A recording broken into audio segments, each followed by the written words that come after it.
Hello मेरे चाहने वालों, आज हम स्टार्ट करने जा रहे हैं ट्रिग्नोमेट्रिक रेशियो का एक्सरसाइज 8.1। आज हम सब मिलके एक्सरसाइज 8.1 का सभी प्रश्नों का उत्तर जानने की कोशिश करेंगे। तो चलिए शुरू करते हैं पहले प्रश्न से।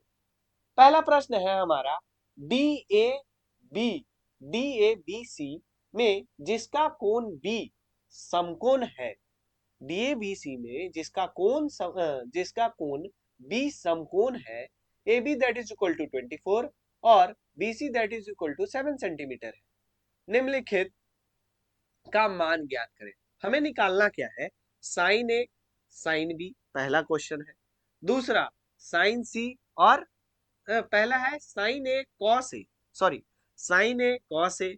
दूसरा है साइन सी कॉस सी।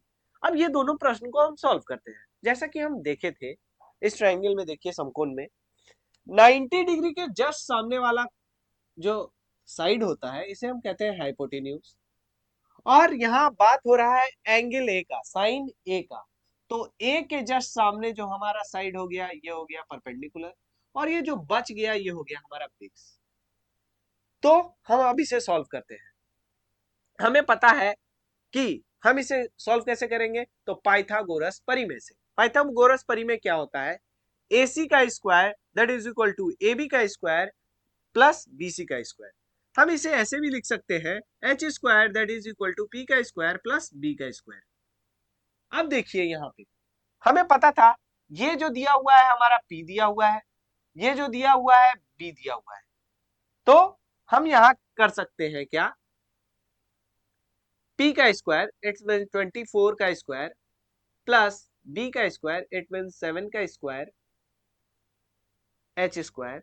तो H square that is equal to under H square, sorry, H is equal to under root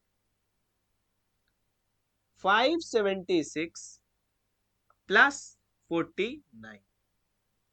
तो आपका H that is equal to under root 625। अब यहां पे देखिए 625 का रूट कितना होता है, तो आप सभी को पता होगा। तो H that is equal to 25। अब हमें पता चल गया कि H क्या है। हमारा H क्या है? H इट मीन्स आपका क्या निकल गया? AC निकल गया। AC that is equal to 25। यहां हम लिख सकते हैं AC that is equal to 25। अब हमें निकालना क्या था? हमें निकालना क्या था? तो यहाँ पे देखिए साइन ए मतलब इसका साइन ए के हिसाब से ये P है। तो पहला sine A that is equal to P। तो साइन ए का क्या होगा? Sine theta that is equal to P by H। तो यहां हम करेंगे P डिवाइडेड बाई H। तो P कितना दिया हुआ है? 7। और H कितना आया? H आया आपका 25। H कितना आया? 25। तो 7 डिवाइडेड बाई 25। दूसरा आपको निकालना है कॉस ए का। कॉस ए का कॉस ए का cos a that is equal to, यहां देखिए cos theta that is equal to P divided by H। तो हम यहां पे देखेंगे cos a that is equal to B divided by H। cos a that is equal to B divided by H। हमारा B पता है, B है हमारा 24 और डिवाइडेड बाई 25। तो हमें sin a का वैल्यू निकल गया, cos a का वैल्यू निकल गया। अब दूसरा प्रश्न में आते हैं। दूसरा प्रश्न क्या है? दूसरा प्रश्न है हमारा साइन सी और कॉस सी। तो हम लिखेंगे साइन सी। साइन सी जब बात यहां आ रही है तो ये पूरा क्वेश्चन ही पलट जा रहा है।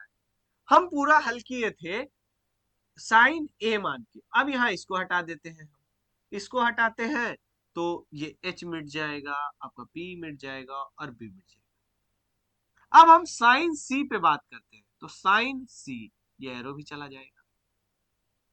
90 डिग्री के तो सामने हाइपोटेन्यूज हमेशा होगा, हाइट हमेशा होगा, और सी के सामने हो जाएगा आपका परपेंडिकुलर, और लास्ट में जो बच गया वो हो गया आपका बी, बेस। अब यहां हमें पता ही है, तो sine C that is equal to P divided by H।